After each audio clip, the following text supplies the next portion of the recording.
Welcome to the At the Coalface podcast with your host, Jason Greenwood.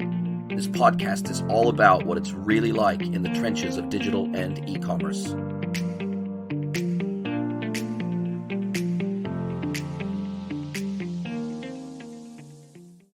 Hello, everybody, and welcome to another episode of At the Coalface.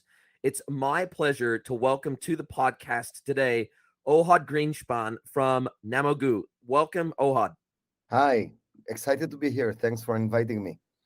Very much my pleasure. It is exciting for me to have you here because we're going to talk about a technology, a SaaS platform that is your platform that does some things that are very unique and certainly in the way that it does it, that it's unique. But I'd love for you, we were talking briefly before we started recording about the origins of the name of your brand. And also, I'd love to talk a little bit about, before we get into the plumb the depths of the platform, I'd love to find out what's in the water in Israel because, man, I think I've had 4, maybe 5 Israelis now with their platforms on the podcast. And it seems like the area of e-commerce, digital tech, it's all gone crazy in Israel. And we have some amazing technologies coming out of Israel right now. It seems like Israel, from a tech perspective, is just dominating at the moment. And I'd love to talk about that as well. But maybe you can start with the history of your name, history of the company, and we can go from there. We spoke briefly about the origin of the name. Or Namog in singular, or Namogoo in plural in Hebrew, means dissolved or faded away or disappeared. When a person goes far away and then at some point he fades away or disappears. So that's the Hebrew meaning of Namogoo.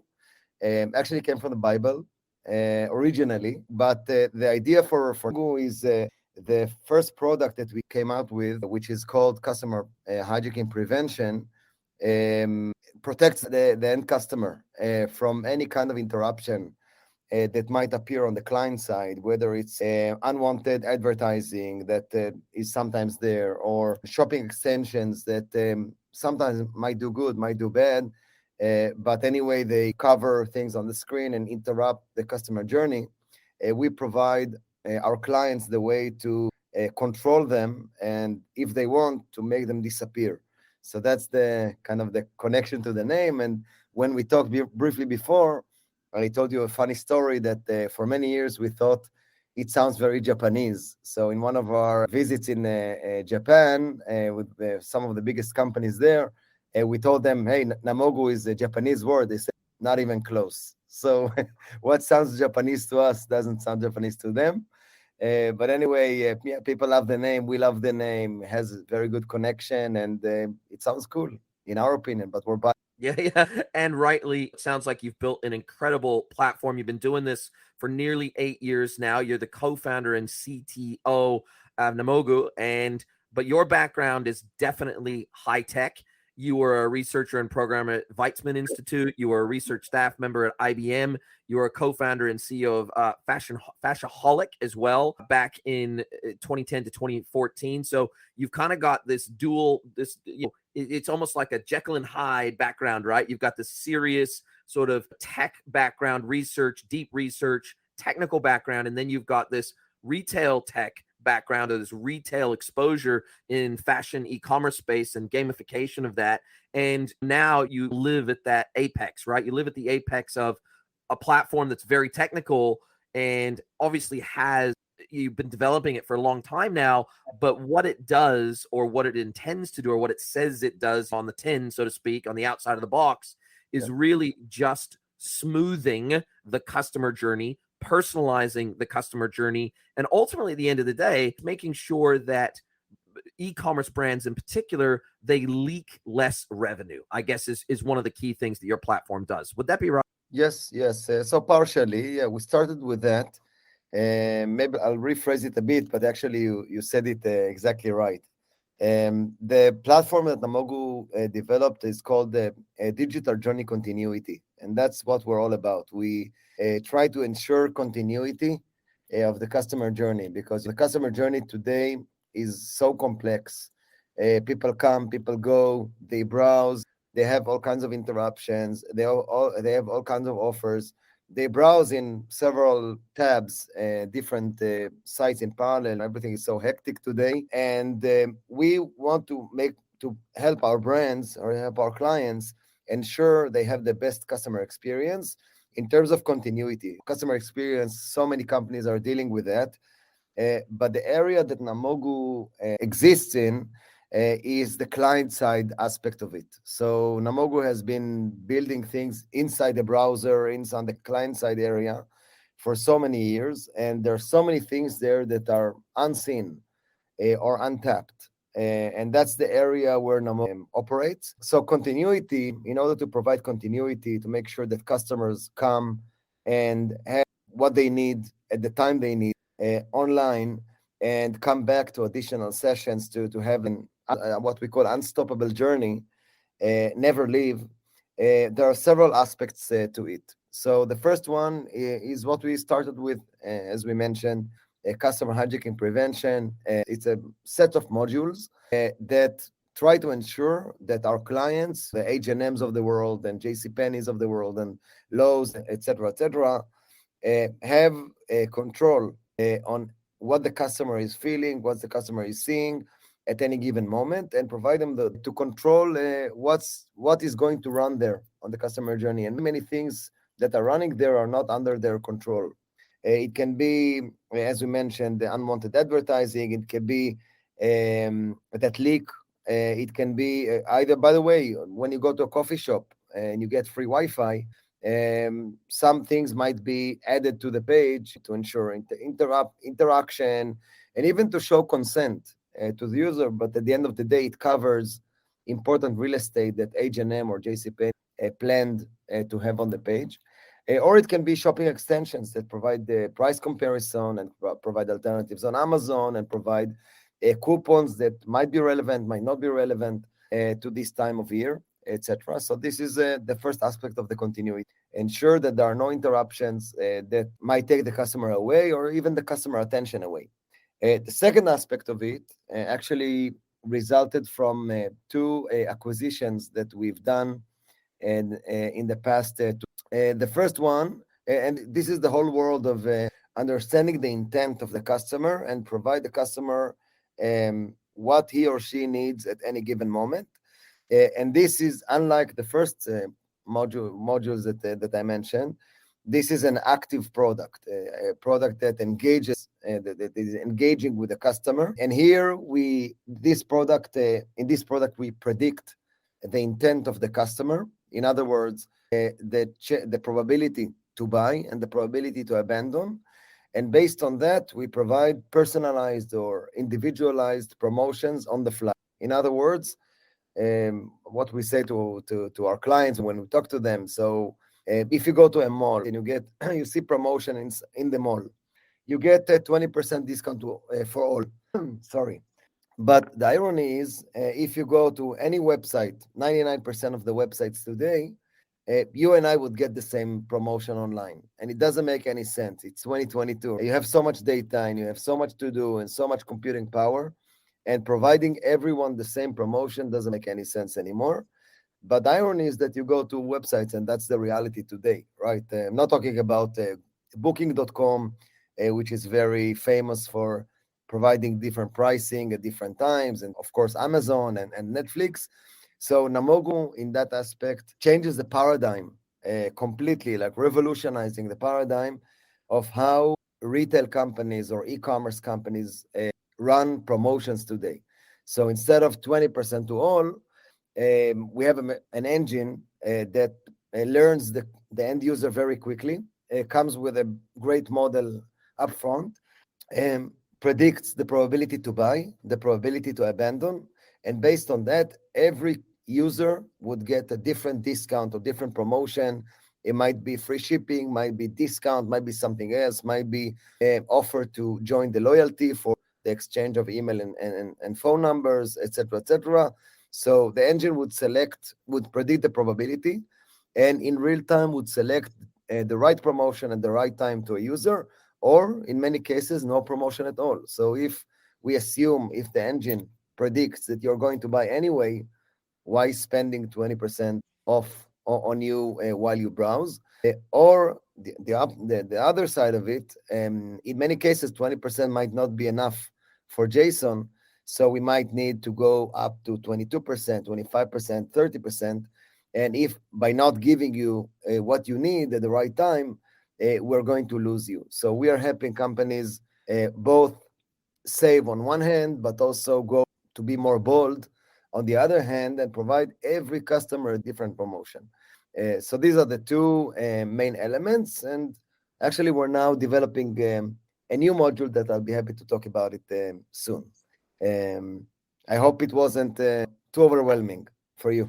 No, not at all. Let's unpick some of the elements of this that you were talking about. So, if we unpick some of the customer hijacking prevention that you were talking about, we're talking about maybe a customer has a app installed in their browser, an extension installed like Honey, for example, which is, well, obviously Honey is a very well-known app or extension for most of the major browsers out there.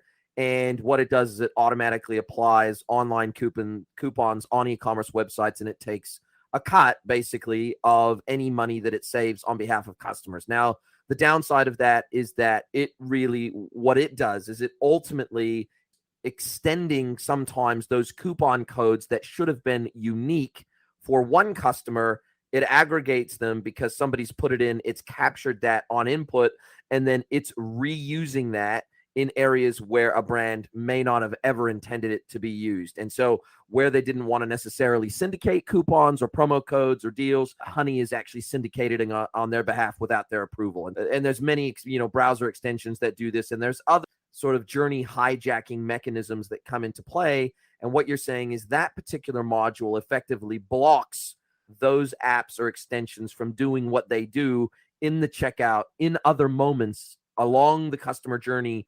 Your system detects that, and it prevents that from doing that function, correct? Correct. So we have companies that say, listen, I don't want anything to run on my site. Help me block everything. So we have many companies like that, many accounts like that, the clients like that. And we have clients that come to us and say, listen, we are partners with Honey. We are sellers on Amazon. Where let's take Honey as an example. It's a good example. And Honey, great results. People converting, customers are happy, are buying this. Everything is great. And they want to extend our relationship to take it to the next level. And our clients don't really know what to do with it because the data is not, so they see data from Honey, but they don't know if it's true or not true, and they want to own the data. B, they say maybe they're right, and the customers are converting and everything, and they are buying and everything, but maybe it's not because of Honey. Maybe it's just great customers anyway.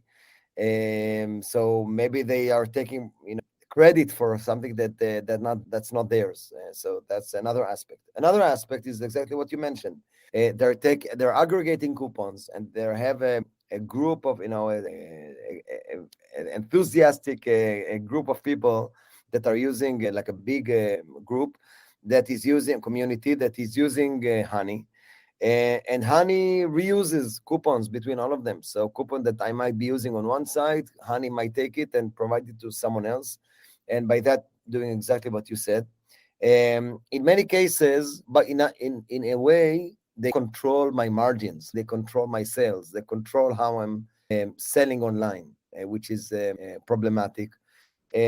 Also, in many cases, we see cases where the coupons strategy that I have on my site is not necessarily aligned with what Honey has at any given moment. So let's say I might be promoting a Labor Day, but they might provide my customers coupons on my site for back to school. So they might not be correlation in terms of messaging and marketing. And marketing, especially these days, has to be so fine-tuned and so to the point. And at the end of the day, it's one experience. It might not match. Another problem, in many cases, and we see it, Honey might provide coupons that are not valid anymore. So they don't really know that I disabled some coupons on my site. So they might provide it to my customers and lead to frustration, right? And make them Namogoo, right? Make them fade away or disappear. So it's problematic because they provide something that is no longer valid, which is a problem, and it leads to abandonment. And we see this phenomenon on sites. And lastly, maybe I don't want to provide any coupons of theirs anymore. Maybe I want to control my site. And actually, another problem that I haven't mentioned is when Honey is not able to provide any coupons, they might say, oops, we haven't found any coupons. Would you like to try coupons in our other stores that are supported by Honey? So at some point, they might switch and take customers away from the site. Many aspects to why Honey, although trying to be good for the customer, might not be necessarily good for Lowe's, JCPenney, H&M, etc., etc. And we see these companies coming to us, and I'm not sure if I want to block it.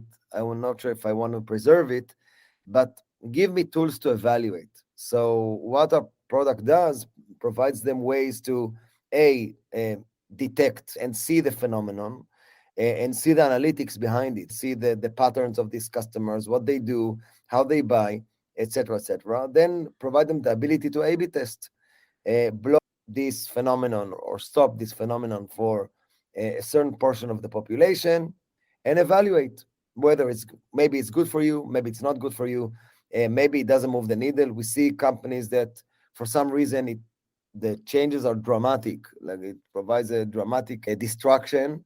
We see in some companies that it actually helps, and you see some companies it doesn't move the needle. So we provide them tools to evaluate whether it's a Honey or a Rakuten Ebates or Retail Minot or Capital One Shopping. Actually, just recently, Microsoft just launched a new capability in Microsoft Edge browser. For many years, Microsoft has been always a neutral in this game, unlike Amazon and Google that are actively involved in the shopping area.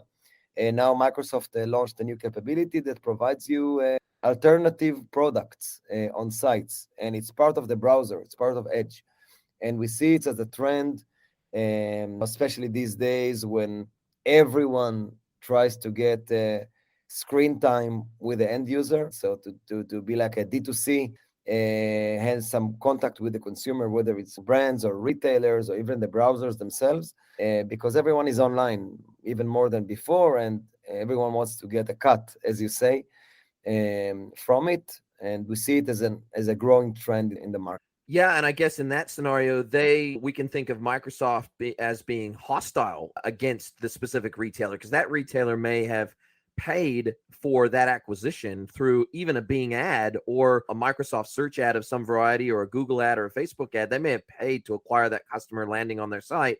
And then if Microsoft is representing and presenting alternatives to them that link to other websites that maybe, for example, advertise with Microsoft, wow, that is not, although that might be perceived as somewhat customer centric, it is certainly potentially a distraction to the customer, but also B, it's certainly hostile in the sense that if you can directly compare side by side with a competitor, when Microsoft might not know why a price might be different between one competitor and another, but if the customer is only looking for a price comparison, that may be very detrimental to your brand. Now, if we move on to some of the other modules within Namogoo, if we look at the intent-based promotions, let's give a practical example of this in action. And what I can think of is on websites, for example, where it looks like I'm going to go up and click the back button, which would cause me to leave the site, or I'm going to go up and click on the X to close the tab on an e-commerce website. And just 2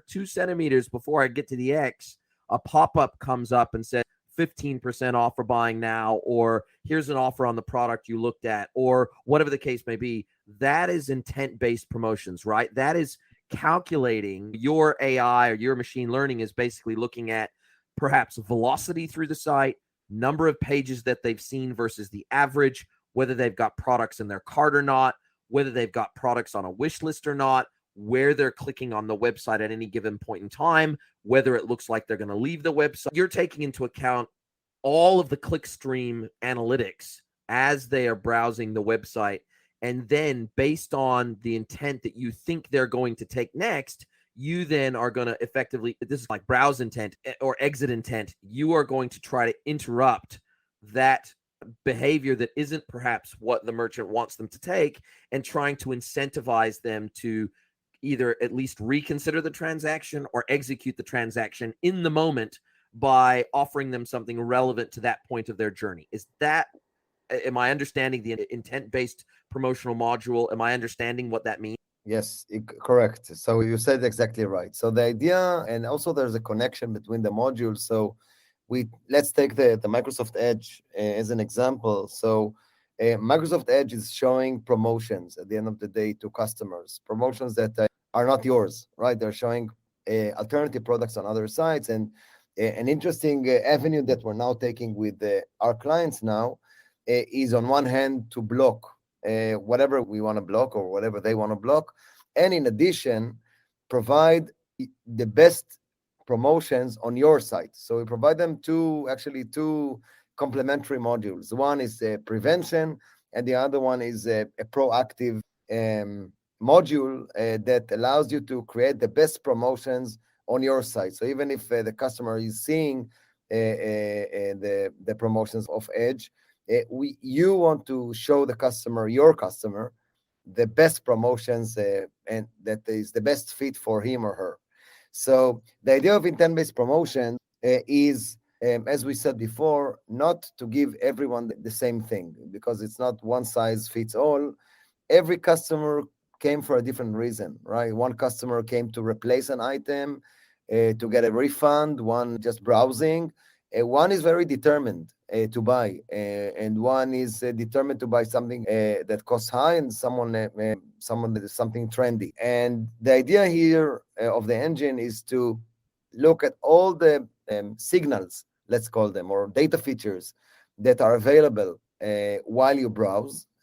Things like you mentioned, the click stream and their behavior and everything. But even more important than that, more interesting than that, in my opinion, is the features that are there. Let's take honey, for example. Honey is something that Namogoo has been dealing with, things like honey, for many years. What we found is that end users that have honey installed, or Amazon installed, or Rakuten Ebates installed, or even an ad blocker or a password saver, things like that, beyond doing what they do, they're also can also serve as an amazing signal for the user to buy.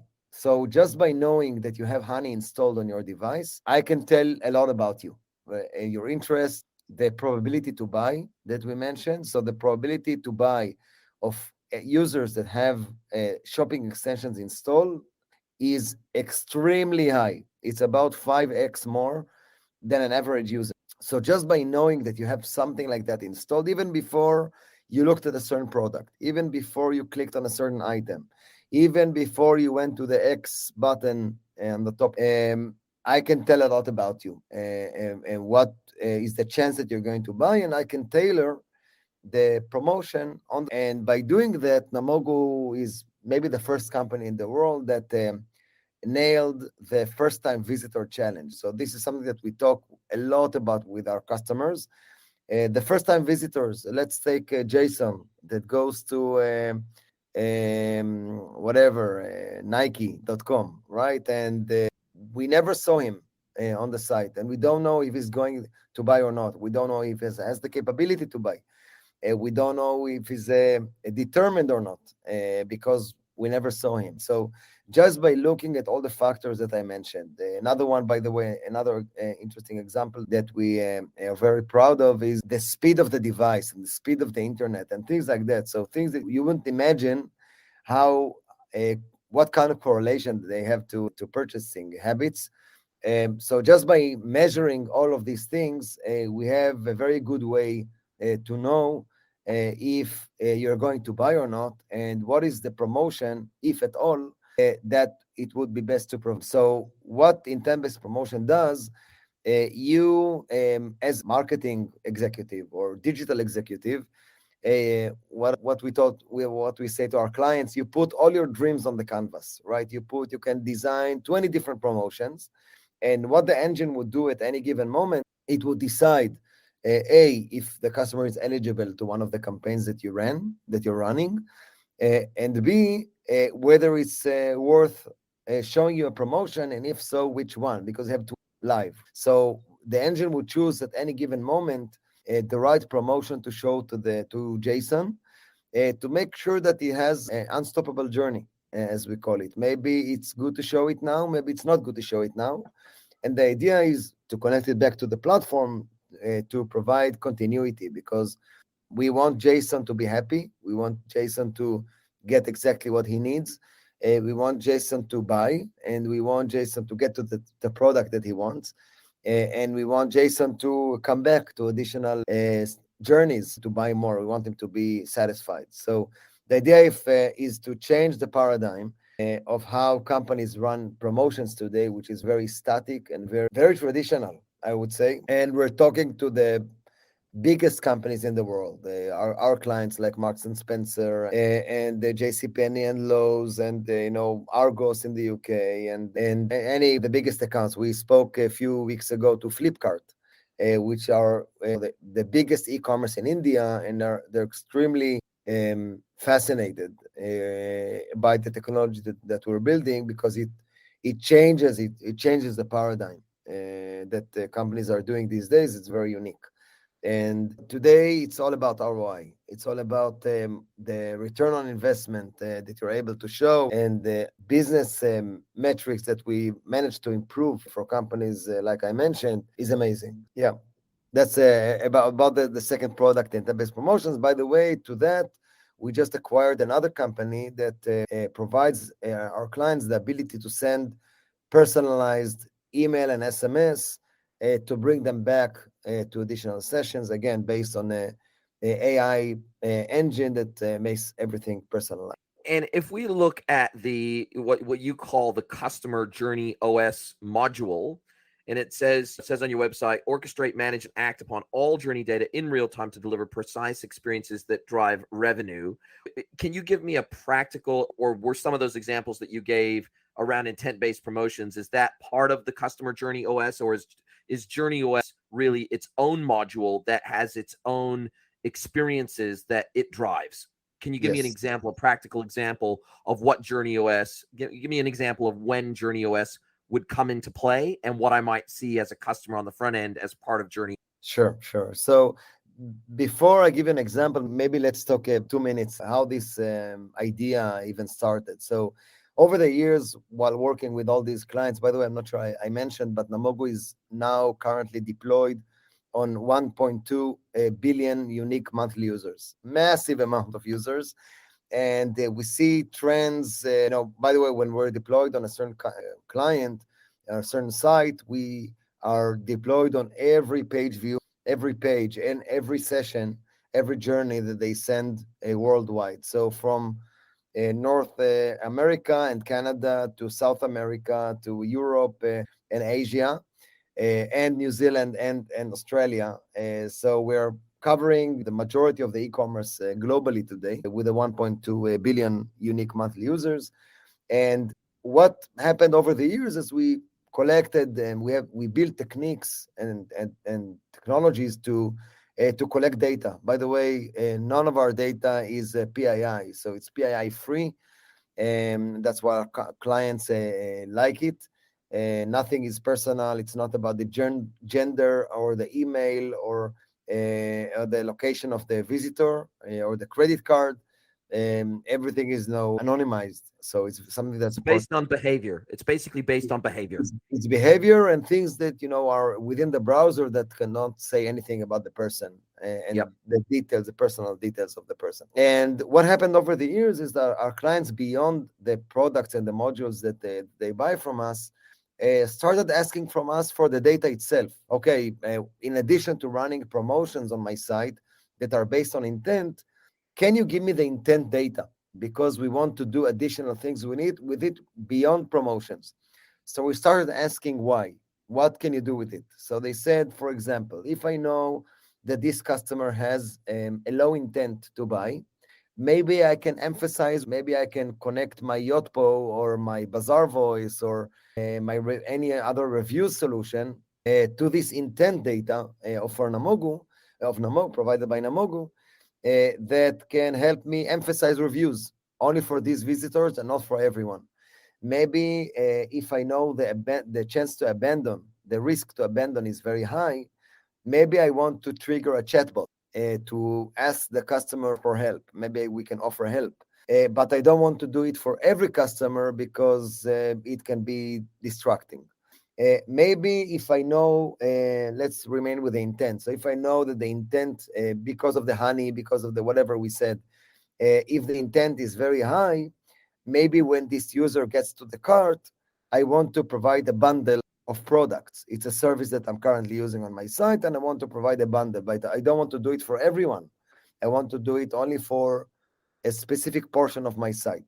Maybe I'm running an experiment and I want to see more data on how the experiment is going. So I want to take the data that you're providing me, Namogoo providing me, to do additional things. What we initially did was we started to give the data and fire the data to Adobe and fire the data to Google Analytics and fire it to here and fire it to there. But then we understood that there's amazing potential here to take all this data and wrap it as an independent module, and we call it a Customer Journey OS. And the goal of this Customer Journey OS is to become the operating system of online journeys, of all the .com sites. Later it's going to be on the mobile app as well. But to become this core module that will be at the core of the customer journey, that will make the customer journey, as we call it, autonomous. So this inspiration that we have in this world actually came from the revolution of the autonomous cars. And this, by the way, it's a separate topic, but we can talk about it for hours. But I'm certain that in a few years from now, when this technology becomes more mature, you will get to the car in a few years from now. You will type an address in New York, and you will get to the car will just take you there, and you can go to sleep. You can watch movies. You can listen to interesting podcasts on technology, and the car will take you there. And for this technology to happen, for this vision to happen, to have autonomous cars that will take you to your destination, many things need to happen, right? So you need to have this car would need to have lots of data, right? We need to have cameras all over. You need to have microphones, right? Because cameras cannot see everything. Sometimes this car might hear a voice of a baby or voice of brakes of a car or whatever. And it needs to have all kinds of sensors, rain sensor and temperature sensor, thermometer, and et cetera, et cetera. And it needs to have all this data. It needs to have a strong computer inside the car, or in other words, operating system that would take all this data from the sensors or that provides the signals, and everything in the car will need to be connected to this operating system. So if there's rain outside, you want the washers of the car to wipe the rain, right? And if it's dark outside, and the sensors feed that back into the car, you want the lights to turn on without the need for the driver to do it. So it's basic examples. And we also have cars today that when you go on a highway, BMW has many cars like that. When you go on a highway, the volume of the radio, of the multimedia, goes up, right? Because it understands that it needs to go, when you drive faster, the volume needs to be higher. And when you go off the highway, the volume goes down back to normal. So these are very basic examples, but in a few years from now, everything is going to be connected. Took this amazing inspiration to the customer journey. Today, the customer journey, everything on the customer journey is very complex, very hectic, very manual. Nothing is connected. You take your company's 30, 40, 50 different services online, nothing is connected. And the idea of the customer journey is to become this basic core element that provides the data that this customer journey needs, and have amazing connectivity both in and out to all the services, and from all the services and to all the services, to make everything work together. So a basic example, like you said, is if I understand that this is a customer with low intent to buy or high intent to buy, I, as a site owner, want all the services to understand that and work accordingly so it can be relevant for the ads that I'm running and for the reviews and for the risk management solutions that I'm running and for the product. And I want, whenever I see frustrated customer, I want it to be visible to all the tools, and I want all the tools to play as an orchestra to that music, to that beat, and operate accordingly. Maybe I want my analytics, my Hotjar, my Content Square, my session cam, whatever. I want them to start recording the session. Maybe if there's a user that's Amazon loyal and it exists in the customer journey by Namogoo, I want all the services to react accordingly. Maybe it's a user that requires a special attention. Maybe I want this data to be fired, and it's something that we do, by the way. We want this data to be fired to Facebook because I want to retarget this customer when he's on social tomorrow or even today. I want to retarget this customer with messages that are relevant for Amazon loyal customers. So the idea is to provide an operating system with lots of data and great connectivity to different systems to make sure that all the services are working together as a band and kind of play the same music. Singing off the same hymn sheet. Exactly.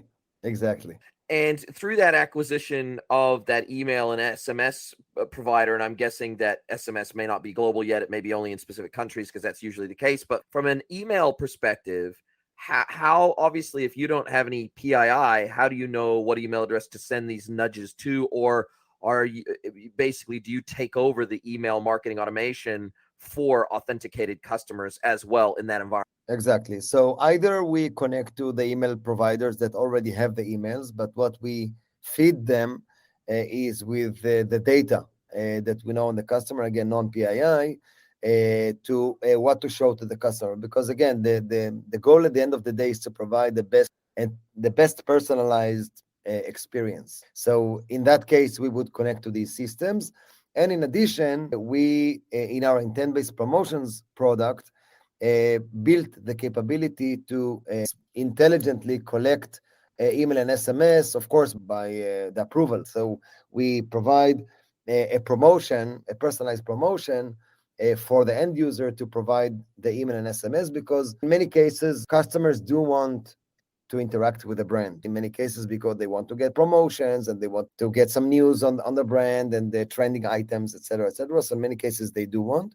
By the way, because we operate in the browser, we know which customers are more privacy sensitive, and in that case, we would not distract them with the offer to their email and SMS. So you're right. We would need to have the consent of the customer to provide the email and SMS.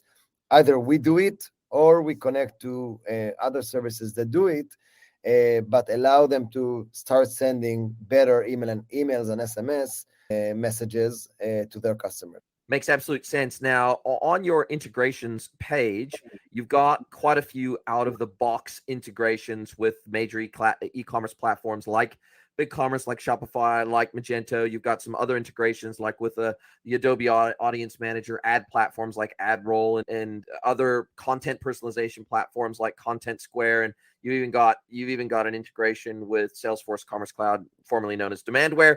You've also got integrations with the likes of certain CDPs like Evergage, of course, Facebook ads, Google Analytics, some CRMs like HubSpot and the like. And for you guys, what level of, when you say integration like this, an out of the box turnkey integration, what does that mean for you guys in terms of the data that you collect? Is it simply a JavaScript snippet that has to be installed on the front end of an e-commerce platform that starts doing all the wizardry? Or are there other things like first-party cookies? Clearly, you're going to be tracking things like IP addresses and various other pieces of information you can gather as first-party data on the front-end experience. What is it that you guys are doing to even collect the data in the first place, even though it's anonymized and you're not grabbing PII or personally identifiable information, but you still are obviously having to grab some data about the user experience. And so I'm guessing, is that primarily JavaScript driven? Yes, it's only JavaScript. It's a cookie free.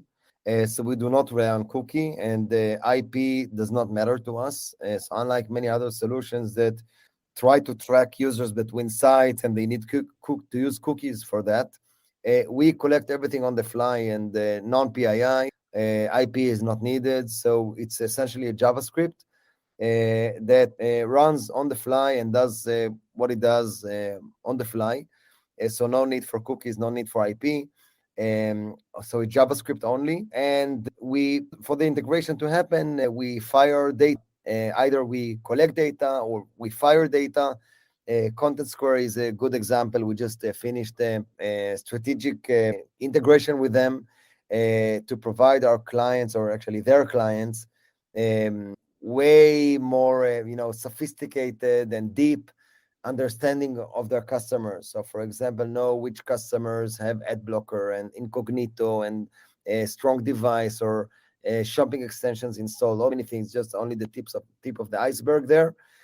But to enrich the Content Square analytics with hundreds of new additional features that would tell a lot about your customers. So the idea there is to enrich the analytics and provide Content Square users to do a much more sophisticated work. Another interesting example, we're now pursuing interesting partnerships with companies that are doing A/B tests that use the customer journey OS data to either learn more about the test, how it happened, how it performed on many analytics layers that they were missing. So we enrich the analytics of the experiment. And even more interesting, to trigger tests based on the customer journey OS data. So if you want to run a test on incognito users only because you want to improve how they buy, you're able to do it through the operating system, through the customer journey OS, to read this data from the customer journey OS and then trigger the test. So tools like Optimizely and the A/B tests or the Google Tag Manager, all the tools that control the tests on the site. And another interesting avenue is we're pursuing interesting partnerships now in the advertising world to fire gold populations to Facebook, to Instagram, with agencies that run campaigns for companies with a very unique angle. We now have some interesting case studies on that. And also strategic partnerships with very big ad networks today that are using Namogoo's expertise in the shopping and retail and commerce area and take it to the publishers world to improve acquisition and retargeting. Very interesting avenues for the customer journey OS on many fronts. Wow, lots happening, and you count some pretty big brands from ASICS to Dollar Shave Club, Marks and Spencer, Tumi, Samsonite. You've got some pretty big brands sitting underneath your umbrella, and I'm sure you've got many other brands other than that. I think you've got hundreds, and so obviously you've got a broad swathe of brands. Now, how do you guys make your money? Now, as far as I can tell, because there's no obvious pricing or tiering on the website, so clearly this is an enterprise product. Anytime you don't display pricing as a SaaS platform, that's because it's aimed at the enterprise, and so therefore it's typically a tailored proposal for what the customer needs. But in broad terms, you've got these 4 different primary modules, and so I'm guessing that there's maybe a flat SaaS fee for the platform, and then depending on what modules they need combined with the number of sessions per month, I'm guessing it's some combination of those that determine how much a customer might pay for your platform. Correct. So in terms of markets, Namogoo started as a company that sells to enterprise only, but in the past 2 years, we expanded aggressively towards the mid-market, the smaller enterprises, and also the SMBs of the world. So today, the pricing is not available on the site, but we're now expanding this SMB market aggressively. And so it's not only enterprises anymore, so provided to the whole market. And in terms of the pricing model, it's exactly what you said. It's a combination of the SaaS aspect of it is, or the basic element of it is the size of the site. So you pay by, we have tiers of sessions or orders depending on the module for the size of the site. So bigger sites would pay more than smaller sites, but our entry point to the platform is around something around 1K a month. So it can be very attractive. And then you go as you expand. And in addition, we have specific modules that you would upgrade. You would pay more if you want to upgrade, and many of them do it. They start, with the basic, and then they expand over time. So it's exactly what you said: a combination of the size of the site and the modules that we keep it to be very simple is best. That they say the KISS method: keep it simple, stupid. That's always good. And thank you very much for, I guess, sharing all this amazing information, Ohad. It's been a fascinating talk, and it sounds like some truly groundbreaking and very unique technology that you've got on your hands there. And obviously through some acquisitions in addition to your own technology and plugging it all together into a holistic whole, it's creating some incredible experiences for customers that are basically dramatically reducing the friction of traversing a website and making a purchase. And ultimately, at the end of the day, anything we can do to reduce that friction in a personalized way has got to be a good thing. So it's the ultimate personalization platform in that regard. Now, you're not necessarily recommending products like a Nosto or something like that, but what you are doing is you're removing those key friction points throughout the journey across the website, and you're presenting the right promotional messaging to the right customer at the right time based on their intent and based on their behaviors. So love what you guys are doing. Sounds super, super interesting. I've never used your platform before, but sounds amazing for what it can do out of the box, turnkey. Install a bit of JavaScript and you can be up and running. I'm guessing within days you can be up and running and collecting data at the very least to start personalizing off the backside of that. Now, as we come to the end of our time together, we come to the segment of the program where I turn the tables on myself. I turn the microphone over to you, and I let you ask me one question, any question you like, and I do everything in my power to answer it to the best of my ability. So, Ohad Greenshpan from Namogoo, over to you. One question, any question you like. great. What kind of a technology you saw lately that kind of blew your mind? Wow, that's a very good question. What technology have I seen lately that has blown my mind? Actually, I'm going to share something with you that yeah, of course.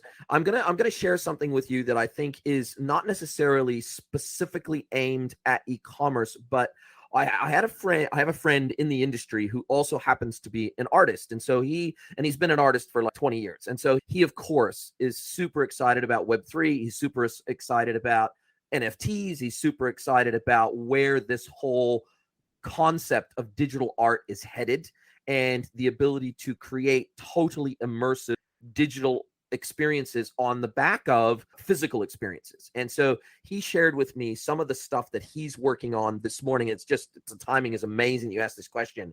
And he's been working on a combination of physical art, so art that he's painted, combined with all sorts of other forms or formats of that art. So taking that art and turning it into stop motion art, turning it into VR art, immersive VR art, also turning it into an NFT as well alongside that art, but also creating effectively versions of that art that are digital only variants of that art. And I Wow.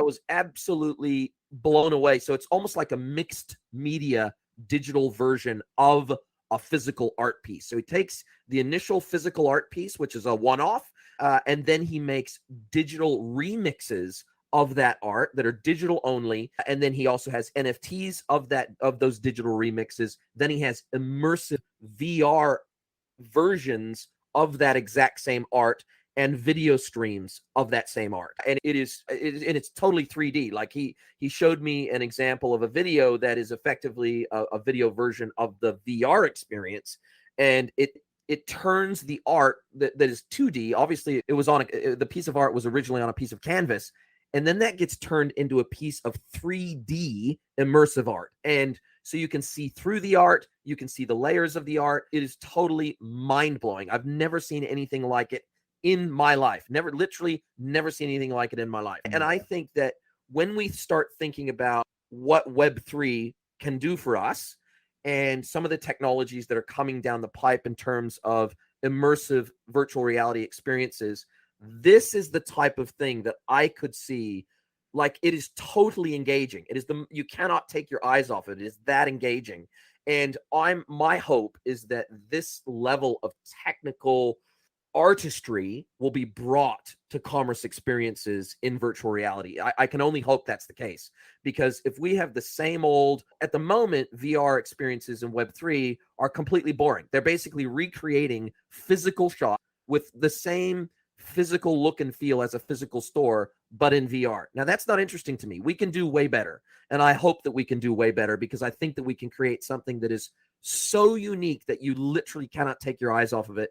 And that's where I hope we're headed with the metaverse in the future. Amazing, amazing. I totally agree. I think that the people that are visionary and they change the world, break the walls between online and offline, and the virtual and physical, and make it like a fusion, like a blend, and not just enrich, not do something very small. They break the walls between these worlds, and it seems that's what your friend does.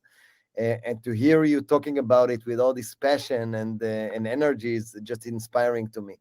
So thanks for that.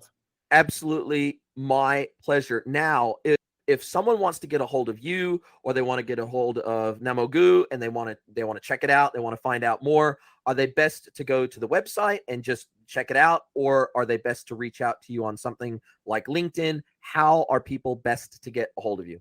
Yeah, so either on the website, or my email is ohad@namogoo.com, or through LinkedIn. Any channel would be okay. So maybe the email would be best, ohad@namogoo.com. Awesome. Obviously, if they want to go find out more about the platform and they want to find out more about the modules, they can go to namogoo.com. They can see everything, all the information on your website, or they can reach out to you via email and have it. Exactly.